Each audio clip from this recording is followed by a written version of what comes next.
नमस्कार दोस्तों, आपका स्वागत है हमारे चैनल स्पिरिचुअल वाणी में।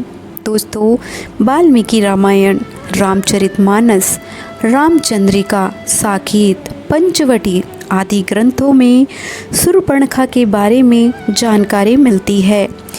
ये तो सभी जानते हैं कि लक्ष्मण ने शूर्पणखा की नाक काट दी थी, लेकिन आज की वीडियो में हम आपको बताएंगे कि शूर्पणखा कौन थी। शूर्पणखा अर्थात जिसके नाखून सूप के समान थे।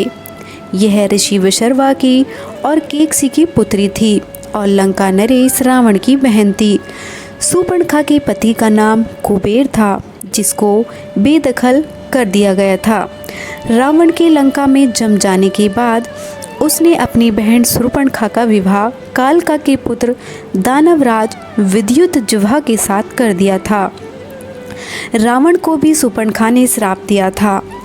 त्रिलोक की विजय पर निकले रावण ने एक युद्ध में विद्युतजिह्वा को भी मार दिया था, जिससे शूर्पणखा बहुत दुखी हुई थी।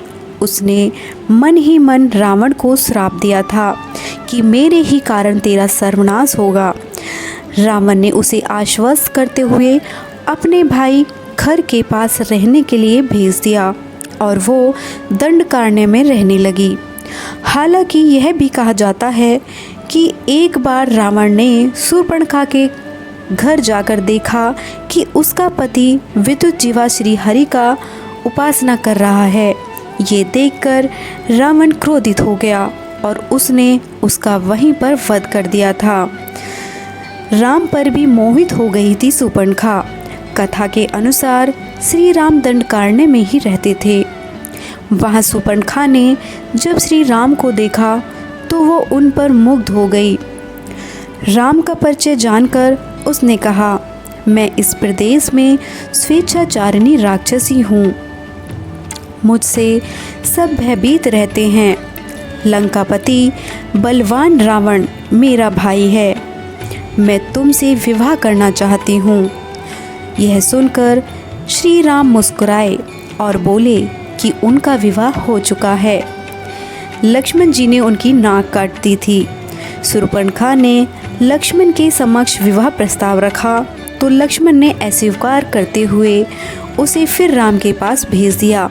यह सुनकर वो भड़क गई और उसने कहा कि मैं सीता को अभी खा लेती हूँ, अब ये नहीं रहेगी और फिर हम विवाह कर लेंगे। जब वह सीता की ओर झपटी तो राम के आदेश अनुसार लक्ष्मण ने उसके नाक कान काट दिए। कहते हैं कि जब यह घटना घटी तब तीनों पंचवटी में रहते थे। पंचवटी नासिक में है। यह भी कहा जाता है कि नासिक का नाम इसलिए नासिक है क्योंकि वहाँ शूर्पणखा की नाक काटी गई थी। हालांकि कुछ विद्वान इसे नहीं मानते। खर और दूषण का वध।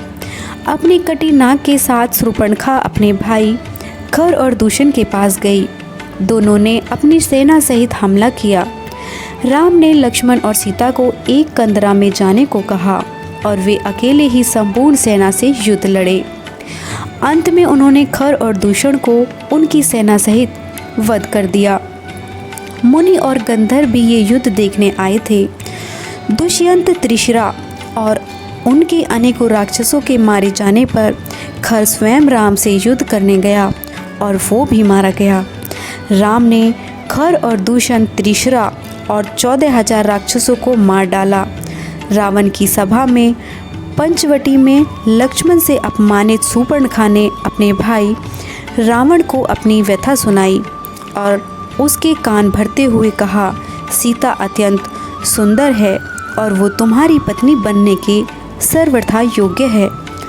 तब रावण ने अपनी बहन के अपमान का बदला लेने के लिए अपने मामा मारीच के साथ मिलकर सीता अपहरण की योजना बनाई। शूर्पणखा का जन्म।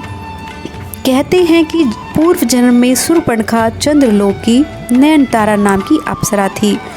उस समय पृथ्वी पर एक वज्रा नाम के ऋषि घोर तपस्या कर रहे थे।